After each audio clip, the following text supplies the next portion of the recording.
కృష్ణా జిల్లాల పునః పంపిణీపై అన్యాయం జరిగిందన్నారు కాంగ్రెస్ నేత తులసిరెడ్డి. బ్రిజేష్ కుమార్ ట్రిబ్యునల్ ఆంధ్రప్రదేశ్కు అన్యాయం చేయకుండా ఏపీ ప్రభుత్వం వాదనలు వినిపించాలన్నారు. కడప పట్టణంలో నిర్వహించిన అఖిలపక్ష సమావేశంలో ఆయన పాల్గొన్నారు. ఈ సందర్భంగా కృష్ణా జలాల పంపకాలపై ఆయన మాట్లాడారు.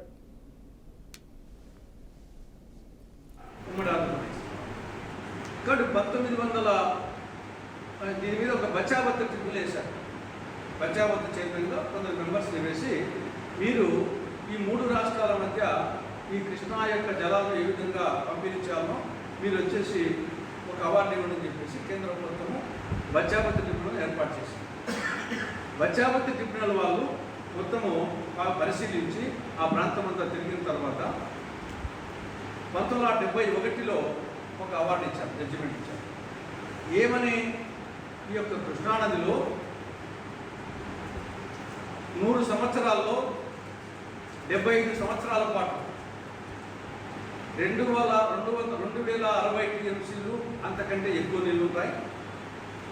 25 సంవత్సరాల్లో 2060 టీఎంసీల కంటే తక్కువ ఉంటాయి. ఒక 100 సంవత్సరాలు తీసుకుంటే దాంట్లో వర్షం పడే ఉండవు. 100 సంవత్సరాల్లో 70